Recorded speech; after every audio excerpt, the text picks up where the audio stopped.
So every 6 months I'll go to NCCS. And every time when I go there, I see people who are worse. Yeah, I didn't know what it means at that point in time, but I think it gives me a sense of gratefulness, in the sense that I'm just going there for a test. But people are going there with no hair, going through chemo. And there was one time when I went through a CT scan, there were 2 old people. Me wearing this blue gown ready for a CT scan, and there was these 2 old people. Then after that, one of the old men started chatting.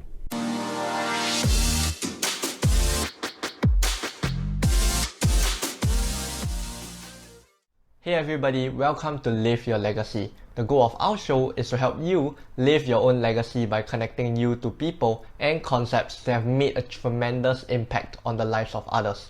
Today's legacy guest is a 3-time cancer survivor and a seasoned value investor. He has been featured on over 30 media platforms like Channel News Asia and Straits Times. But he is more known for losing cash trading in the stock market for the first 8 years, which got him into $50,000 in debt.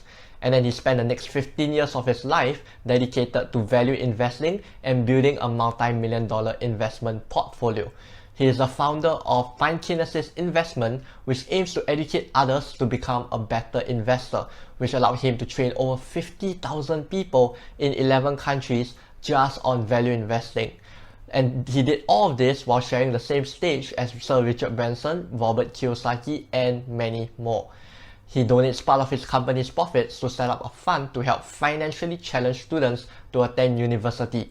Additionally, he has published 4 books, including his latest, Value Investing Simplified, all with the intention and aim to donate these profits to help the financially challenged students and cancer research associations. So please help me in welcoming this extremely generous value investor, speaker, and trainer, Cayden Chang.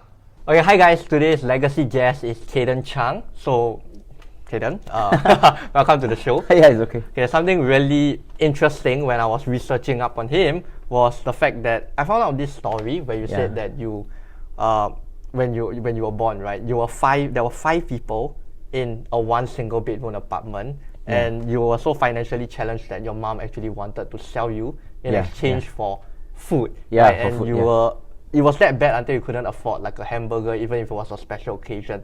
So I just want you to walk me through, right? How did you go from that type of situation to where you are now, building a multi-million-dollar portfolio? That's a very long question. Okay, just now what you're saying is correct, as in I was really born in a very poor family. My whole family stays in a 1-bedroom HDB flat.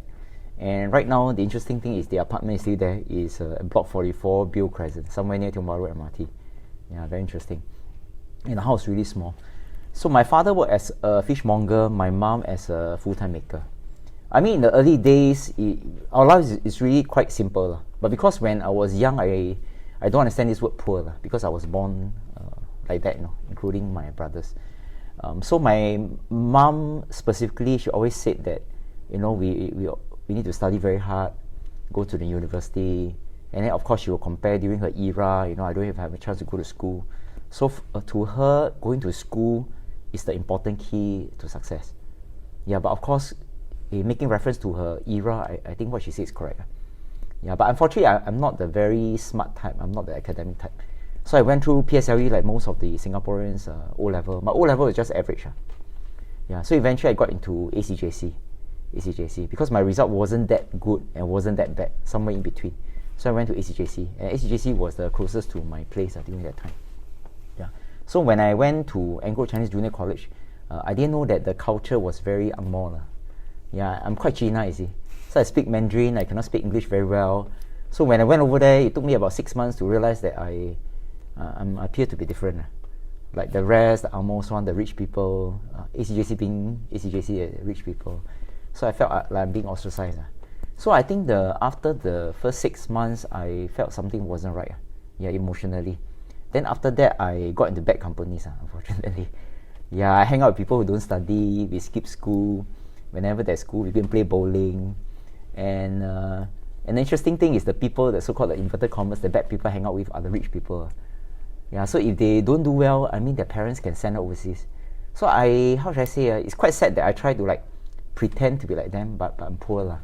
Yeah, eventually. So when A-level came, I took my first A-level. I didn't do very well. Yeah, I think I failed my first A-level exam. Then I was thinking what to do. So I went back to ACJC. I asked for a second chance to be a repeat student. But during that time, there was this ranking structure, right? Yeah, ranking structure. I mean, if I go back, I probably pull the rank down. Yeah. So eventually, guys, right, we go and serve 2.5 years. During my time, it was 2.5 years at NS. So I went to serve NS. Yeah, but my mom has always wanted, out of the 4 kids, one of them go to a university. I mean, that's the biggest dream. I didn't know how important it was. I know it was important to her, but I didn't really understand how important was it to her. So eventually, when I was in NS, right, I took A-level as a private candidate. And because my subject was science, it was very difficult. Try to do experiment is almost impossible. So that was the first time that I really used pure imagination. Yeah, but after the second time as a private candidate, I didn't do very well. And then I took my A-level at the time. So when I took twice as a private candidate, actually the MOE sent me to a high school. So during the time high school, they are having their own school exams. Yeah, and then private candidate is one row. Yeah, first time I went to the hall, I felt like a loser, you know. Yeah, because the hall was very big. It was like for those badminton, all that. So they set 2 rows for the repeat students. And at the time I was foolish. I was serving NS, I took half a day off. Then I wear uniform. So I wear uniform, walk in the school compound, and then the high school student, whoa, like loser like that. Yeah. So eventually I went to my own seat. I just tuck my head and then do my stuff. Of course, I didn't know that after the second time, I didn't do very well. I went back to the third time. So they sent me to the same school. So this whole story repeat again. But I know eventually most likely I'll be able to make it, even if it's 4th time or 5th time. So after I took my A-level, my result also not that fantastic. I think it's slightly above average. So I got a seat in the science faculty. Yeah, after I got in the science faculty, my mom said she got no money. She said congratulations, but no money. I know she exhausted all means already. So what I did was I delayed 1 year. So my friends would have entered the proper year, but mine is 1 year. So I went to Tuas work as a lab technician. Yeah, so it was a 3-shift job. I think the blessing was the 3-shift job gave me some savings. Because it's a shift job, so the income was quite high. So I was managed to save.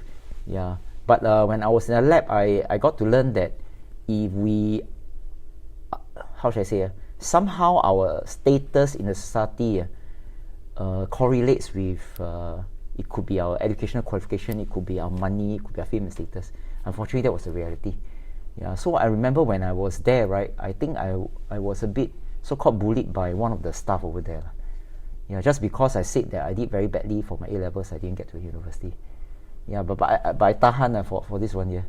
Yeah, and eventually, but I really got my seat already. Yeah, it's just that I badly needed the money. So very interestingly, on my very last week in the company, right, me and some of the colleagues, we are like chatting in a small canteen in our lab. So I just told them, actually, I'm going to the university. Then the person who so-called bullied me or insulted me suddenly changed his attitude, no? Like suddenly I'm somebody. I mean, why would you want to do that, right? I mean, when people are down, why do you have to like make life worse for them?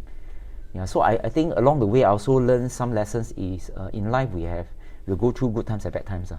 So if other people go through bad times, like especially right now, like COVID-19, I just took a Grab. I mean, he was just telling me how bad the situation was. I think we need to be humble. Yeah, because nobody will be on top forever. And also nobody will be at the bottom forever. So I think I took all these learning lessons after I got to university. I worked my way through. Study work. Then after that, save some money. 2001 dotcom bubble burst. I lost all my savings, which is about 50 plus K. Okay, so what was your inspiration behind like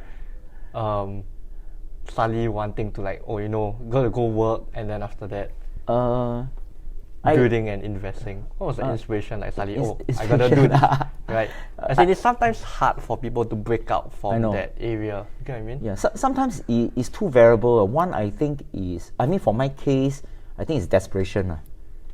I mean, I quite jialat. Like when I was in NUS, I was trying to figure out like the next few days, where do I find money to eat? Yeah, to extend. Then I need to buy the bus stamp. Last time there wasn't EZ-Link card, so it's a bus stamp.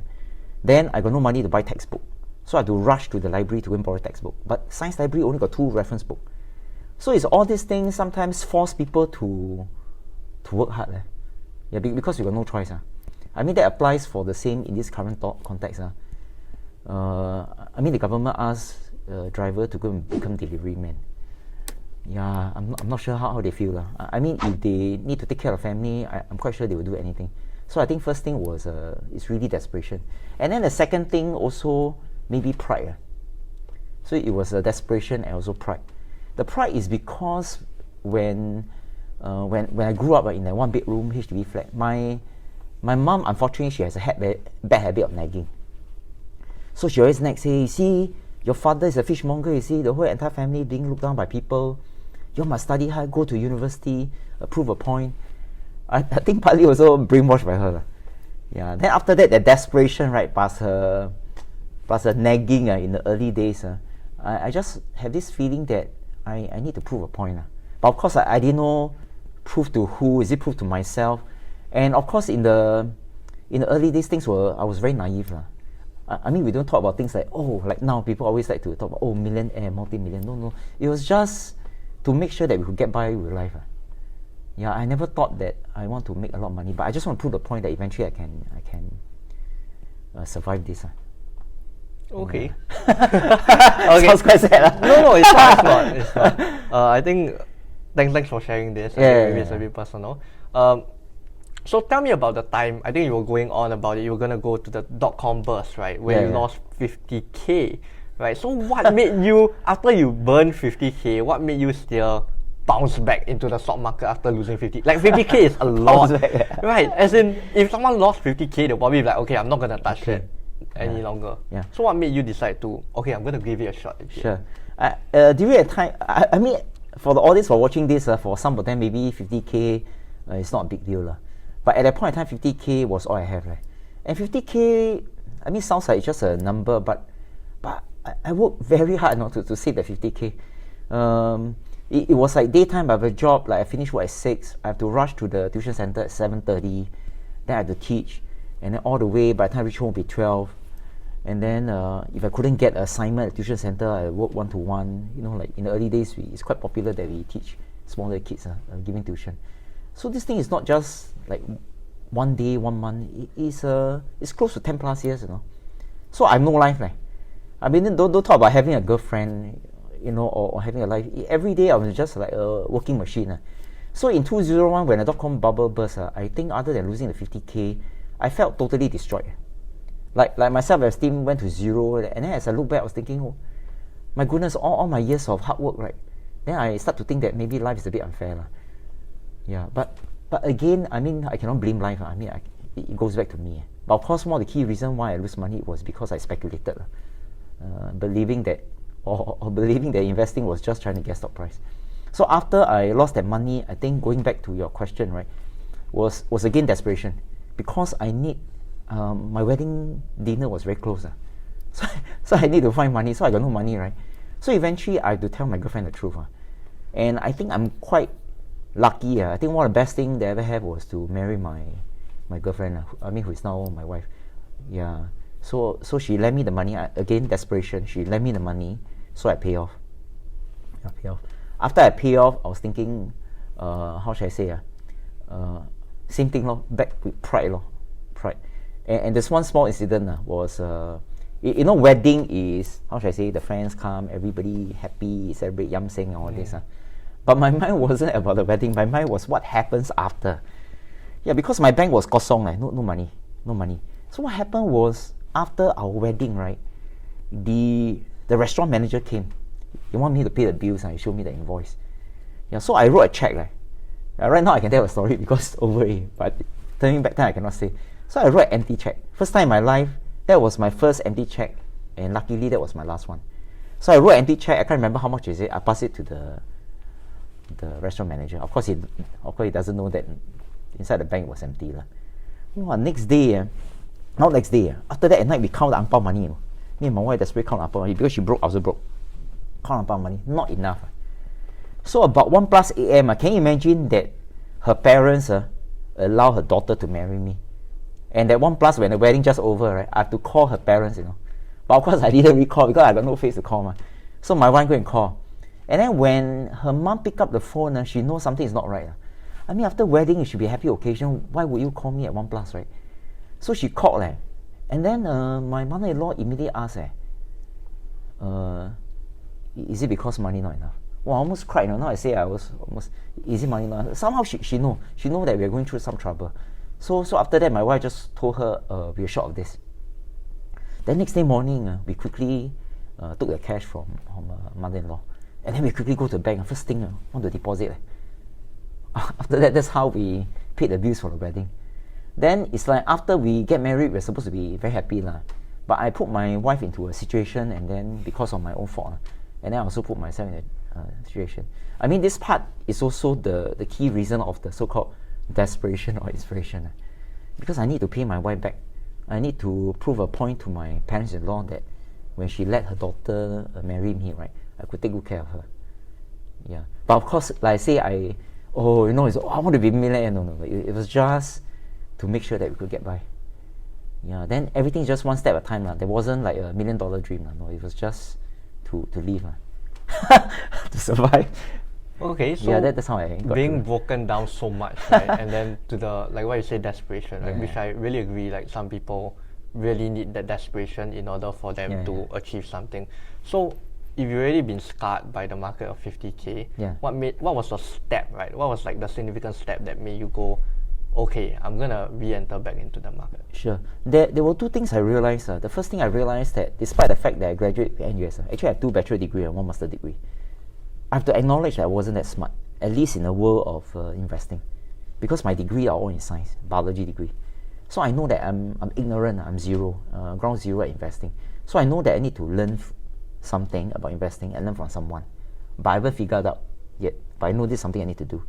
Then the first immediate thing was to pay bills and pay off my wife, 50K. So what I did was, my mind was quite simple, just thinking maybe I should continue my 2 jobs.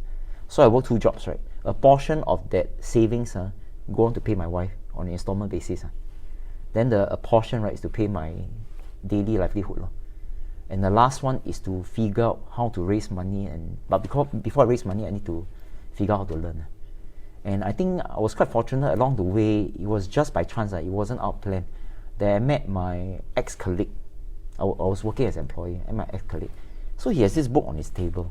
And the title of this book is called One Up on Wall Street, written by Peter Lynch. So I was asking him, who is this fella? Then he said, oh, this guy's so famous, doing this thing, value investing. Actually, I also don't know what he's talking about. Then but already at the bottom, right? So I say, hey, I buy you lunch, at least I could afford.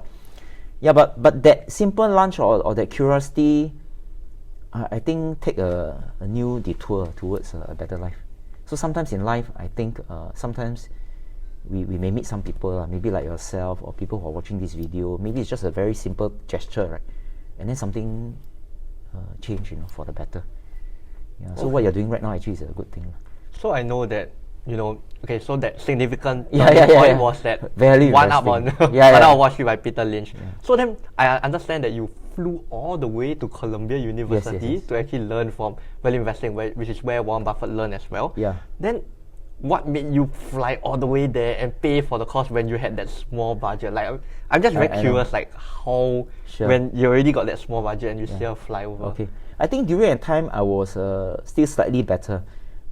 Having said that, I was still quite careful with money, Then you see, it's like in martial art is being derived from Shaolin. I think all martial artists want to really go to the so-called ancestral roots, and learn something from the source. So that applies the same for me, I mean, Warren Buffett has been to Columbia University. I wonder how Columbia University looked like. I mean, how it feels to be there, the very same place where Warren Buffett met Benjamin Graham. It's just a tiny little dream of mine. So eventually I did some research. I realized that in the entire world there are only 2 universities that teaches value investing. One of them is Columbia University, where Warren Buffett met Benjamin Graham. And the other one was Ivy Business School, right, from the University of Western Ontario in Canada. So I've been to both. So I went over to New York, right. The university was in New York. How should I say? It's the first time I flew so far to a Western country. And I also don't know how to say. It's like my dream is to see Mickey Mouse or Walt Disney. Then suddenly I see the person, the real person is there. So it's like checking off one of my dreams. I mean, whatever you say, whether I understand or don't understand, that's a separate thing. But being there and seeing the professor and oh, this is the campus. I feel a bit smart. A bit smarter. Yeah, so eventually I went over to learn something. The lesson was quite difficult. Yeah. So even until today, I still want to fly to learn. But unfortunately, because of this COVID-19, I can no longer fly. Which is why online learning like this is very important. Okay, then share with me what were your biggest challenges when you were learning investing as a skill? Oh, the biggest challenge is I'm not so smart. Yeah, unfortunately. That's the unfortunate part. But I think the fortunate part is I acknowledge them. Yeah, when I was in university, JC, I was really struggling with academics. As compared to some of my friends, I would just sit there and suddenly they like know it all. Like for me, I also don't know what teacher is talking about. Now, number one, I acknowledge that I'm not so good, I'm a slow learner, I'm not so smart. Because I acknowledge that, I also acknowledge that I need to find a way to sort this out if I'm not smart. So one small little belief that helped me along the way is, because I know I'm not very smart, if someone take 1 hour to learn something, right, maybe I need 3 hours. Yeah, to make up for the not so smart. Yeah. So what I did was, throughout these years, I compensate my not being smart, right, by working extra hard. Which is why sometimes on social media or some of my friends, I give the impression that I work very hard. I work very hard, partly also out of no choice, because I'm not very fast learner, so I need to make up for it by working extra hard. So that I think also helped me in some ways, build more resilience, build some habit that hard working is good. So in case some of our audience they feel that like they're not so smart, I mean we can always compensate for that. Yeah, I think the most important thing is still a good attitude, and you need to hang on long enough to see the results. Okay, and I know that, speaking about challenges, Yeah. right? I know that you went through cancer 3 times, not just 2 or 1, 3 times. Unfortunately, but fortunately also I survived. Survived, right? Yeah. So, walk me through like what were the biggest challenges or difficulties to you when you were going through these periods of times and you were still running a business and still investing? I think I got to know my first episode of cancer, which fortunately was just stage 2 kidney cancer in 2010, mid 2010. And because it was stage 2 and not stage 4, right, I could resolve the problem by having my left kidney removed. So right now I got like a 37cm scar from here to here. Yeah. So I think the biggest challenge was more of a mental rather than a physical. Physical, of course, is painful. They give me morphine, all this, but the body eventually will recover. Yeah, but the difficult part, the biggest challenge was accepting that I have cancer. Yeah, it's like going to a clinic and the doctor say you got 3 more months to live. Oh, that's hard to accept. Yeah, it's easy as a third person to see, please be positive. It's easy to say, but when we are the one riding the bicycle or we are one in the position, it was very difficult. So I think the biggest challenge was mental. In which first I have to accept that I already have it. Yeah, same thing for COVID-19. We accept that it's here. It may stay for a while. We will accept this. No matter how much self-denial we have, we eventually have to accept this. And how long do you take to accept and it was about 1 week. Yeah, and this like past 7-8 days, I was crying every night. Yeah, daytime I numb myself by coming to office. Yeah, so at nighttime I'll be crying. Then my wife was sitting beside me. She will know, but she also know that she cannot do much. So she just placed her hand on my shoulder, and I guess that's the best thing she can do. So it was mental. And then after a week, once I accept it, right, I know, hey, I mean, there's nothing much I have to accept this, which is difficult. The next phase was, okay, COVID-19 is here, I have cancer. How should I go about doing it? Then I start to be more rational. Okay, I should do this. Doctor say I need to go for surgery. So it was a very emotional phase, self-denial. Then after that, acceptance. That acceptance is like very solution-oriented. Then after the solution-oriented, right, the next part is to go through. Because before that was just thinking. Yeah, going through the surgery, I have no idea how much pain the surgery will go, and then whether I will make it. But of course, doctor says stage 2, I should be able to make it. Then after that, I was in hospital. Then after the hospitalization, the next step is to get back to work. Yeah. So going back to your question, I think the key thing is the mental part. The non-mental part, the physical, the work part actually can be resolved once we sort out our mental portion. Okay, then how about like when you relapsed again? What was like your how do you accept it? Do you like Sure. immediately accept it again, or? Okay. Now, after the first episode, I read a lot. I read a lot. The doctor didn't say much. The doctor was saying, you're fine. We took out this. Not only that, we took out an extra inch of fatty tissue around the tumor. There's no cells after the scan. You're okay. Yeah, but I insisted to the doctor that I want to see an oncologist. He said no. Then we are like ding dong with my wife. He said no. I say yes, no. But I'm the patient, right? So eventually I told the doctor, I say, hey, it's my body, it's my patient. I think I take care of my own body. So I say, if you don't mind, do me a favor. He had no choice, like gonna squeeze. So eventually I wrote a letter, I went over to NCCS. So every 6 months I would go over to NCCS. And every time when I go there, I see people who are worse. Yeah, I didn't know what it means at that point in time, but I think it gives me a sense of gratefulness, in the sense that I'm just going there for a test. But people are going there with no hair, going through chemo. And there was one time when I went through a CT scan, there were 2 old people. Me wearing this blue gown ready for a CT scan, and there was these 2 old people. Then after that, one of the old men started chatting. I mean, patient to patient, they know that we are all the same. Then the uncle asked me, oh, you're so young. You got cancer? I say, I have. I say, uncle, what do you have? I say, I got bone cancer. I say, my bone cancer is so bad that I don't feel my legs. Wow. Then he stand up. He want to show me that he got problem standing. Then he stand up. Then he like, whoa, because his legs are numb. Then suddenly he flap up his gown. Then I saw his bottom. But when I saw the bottom, I also saw the urinary bag. He say, because of this, I could not pee, I had to wear this bag. Then after I see those people hairless, and then I saw this uncle, right? I told myself, then the uncle told me, the doctor told me he got less than 1 year to live. Wow, I mean, I cannot complain, right? Yeah, but at that point in time, I need to be mentally prepared. What if I'm like that old uncle? Now, it's like, I don't want it to happen. It's like, I hope that I don't want it to happen. I wish that it don't want to happen. But at the same time, at the back of my head, I need to have some mental preparation. So I wrote the will. The more administrative things I've done, the more calm I become, so that I don't give trouble to my wife again. Yeah. And then after that, unfortunately, I had it in September 2014. Yeah. Then I think 1 week before I had my surgery, one of my ex-trainer left. And I have an event in November 2014. Mary Buffett's supposed to come, so I have to cancel. So during the surgery, I have to deal with the refund. Same thing, I felt very destroyed. But I mean, what to do, right? I cannot ignore, right? The problem is here, I need to solve it. So in the hospital, I was working. Stage 4 cancer. I mean, these are things that are not seen.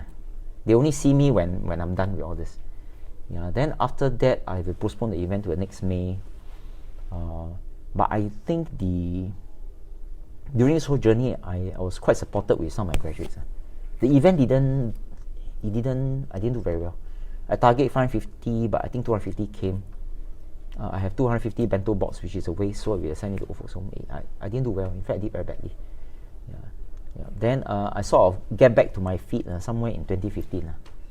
I think it was slightly better. Then the 3rd episode came out. Yeah, but every time when the cancer came, right, I'm more prepared to take it. I don't like it. I don't like the feeling, but I'm more calm. As compared to the first. The first one was like, wow, was the world collapse. But I'm quite calm. And after my 3rd episode, which is just February last year, every time I'm always mentally prepared, even until today. So my investment account, all joint account, and the last February, right, I only got a few staff. I only got 3 staff. So I got one manager who's a very good friend of mine. So before I go for my surgery, right, the 3rd surgery, I wrote some instruction. She didn't know what I wrote. So I wrote instruction. I wrote 3 checks because even at the time I only got 3 staff. Yeah, but now I can review the content. I wrote the check. I wrote the letter is to tell her in case I didn't make it for the surgery, right? I give her specific instruction how she can close the company. And the check was a compensation because they're going to find another job. Yeah, so they need the money to tie over that period before they can find a job. So my staff are my responsibility. I got more responsibility. Yeah, and then of course my wife and my 2 girls are my responsibility. And then my graduates like yourself also my responsibility because I'm accountable to them. I promise them. Right? So how was it like dealing with cancer then plus with your family? Did you open it up to your I know you got 2 daughters, right? You open it up to them and how my was it? daughters, I don't think they understand at the point in time when I had it. So what I did was, my very first step was I gave them a copy of my book. Which is a Yeah, the book later I give you a copy. Now I give them 2 copies. I tell them, you must read. You know, your father asks you to read. Then they say, yeah. But I'm quite sure that if they read, maybe they don't get it. Yeah, but my elder girl right now, she's primary 6. She grows up. I think she sort of understand. So I have to slowly tell her that cancer can be a deadly cancer. Yeah, and I must be healthy. Yeah. So then I told her, if one day I'm not around, then you need to take care of your mom. Yeah. But she also feel quite sad. But how should I say? I need to put it in such a way that it's not so sad. But yet she learned something. Yeah. So everything is all emotional. Yeah, the challenge are all emotional challenge. Yeah, I realize it's so tough. Like I can't even imagine being in the place where you have to do this 3 times, thinking of whether your company is closing, thinking about how or what your last words to your family and what you're gonna how it's gonna be after that. So after like having so many like near sort of death experience, right? What were like your biggest learning experiences of this whole stretch? Oh, my biggest learning is time. Is time. In my early 20s, when I like struggled with money, I was thinking one day I need to be very successful. One day I need to be very famous, something like that, you know. Yeah. Then after all these years, I'm turning 49 this year. After all these years, I went through cancer 3 times. I see all those people around me, like one of my good friends who's few years younger than me. He passed away. I mean, he got stage 4 cancer. He got stage 4 sarcoma. I was there in the hospital, and I was there at his funeral. He's supposed to meet me for lunch, but he missed the appointment. So, how should I say? Sometimes I ask myself, how come he died and I live? Yeah.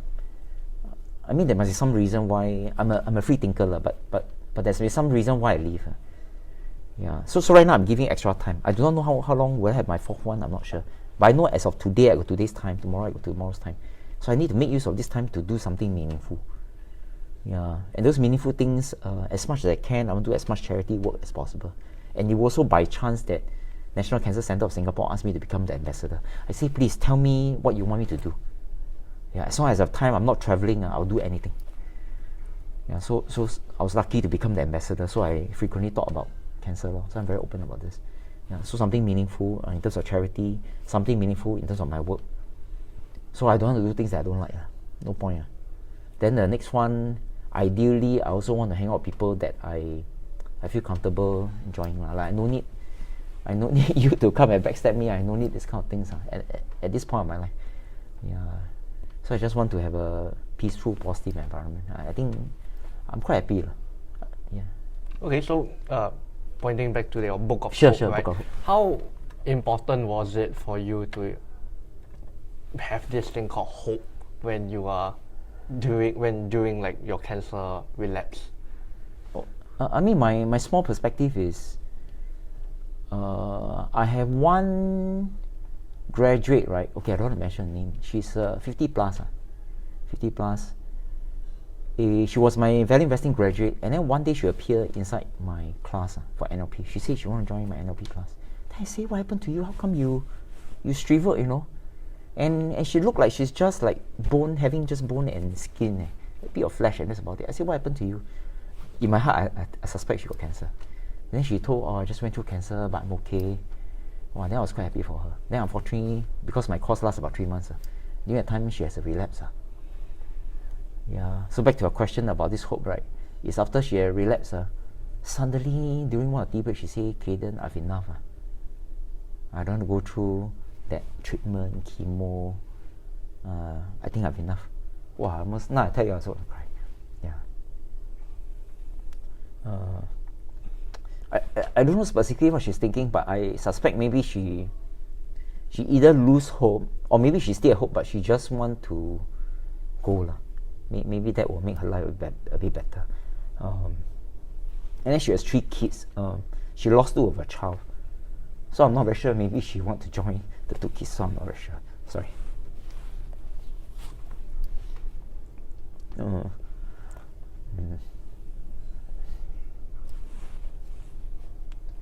So I think in life, I think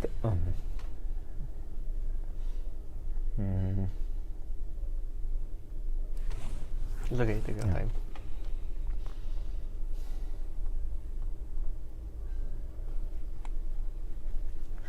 so I think in life we will still go through some difficult times, whatever that is.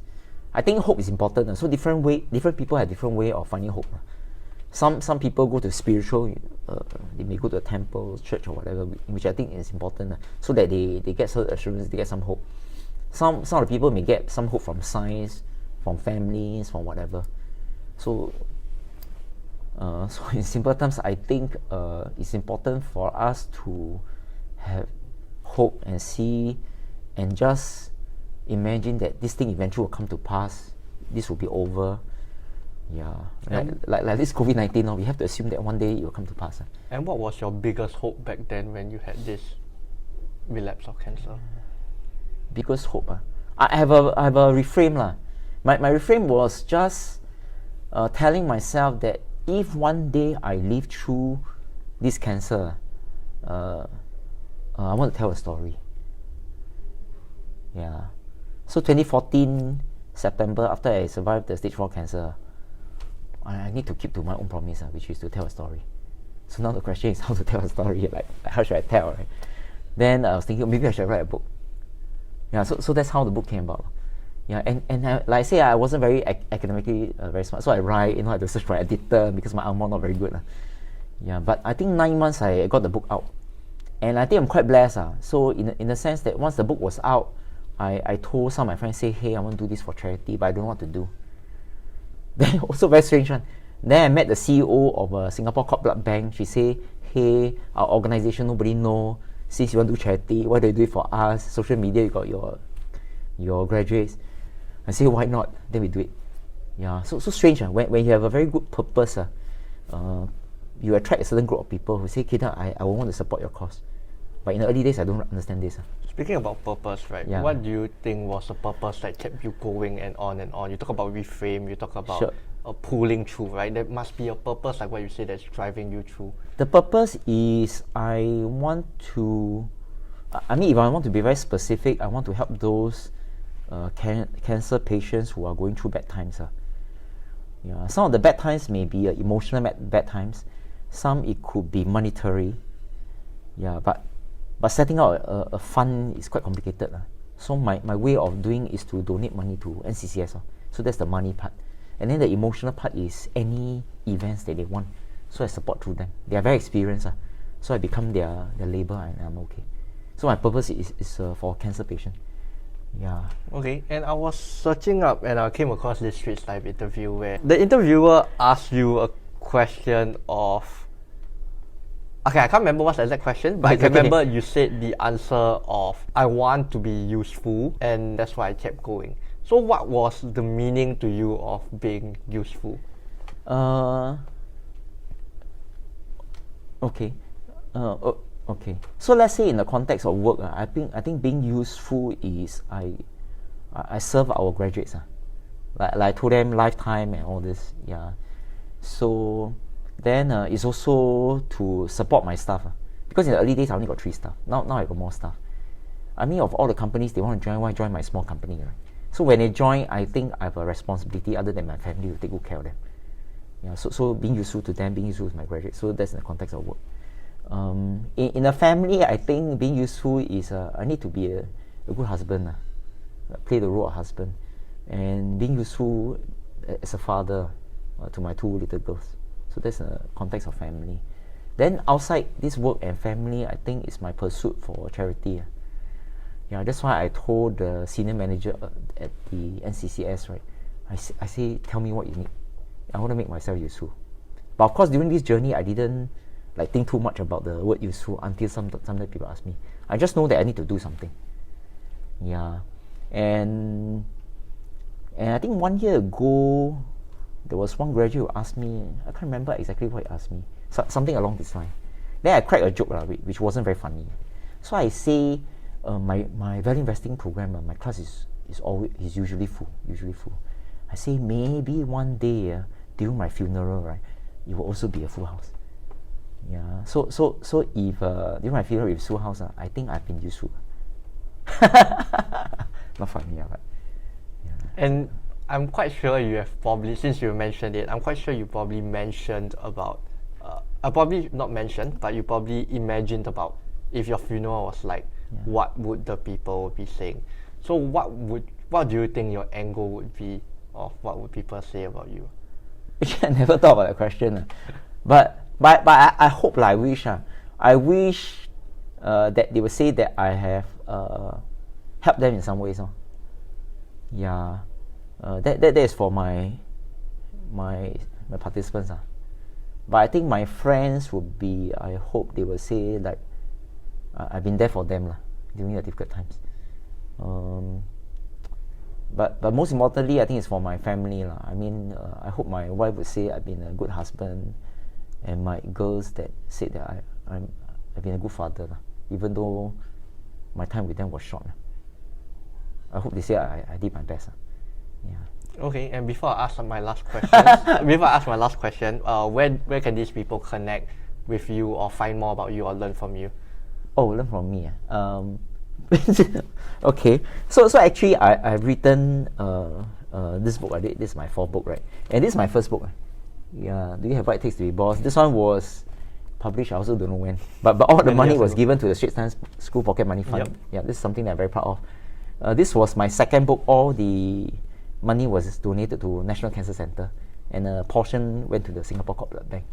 And this one goes to the Children Cancer Association of Japan. So actually, these three books took me a combination of maybe 5 years in total. I never made a single cent. This book is my fourth book. I hope that if I could get some business out of it, I could do more good. Yeah. So if they want to connect to me, what they can do is there are a few ways. Number one is they can go to my fan page, which is www.facebook.com/CaydenChang.via. Okay. Sorry, a bit long.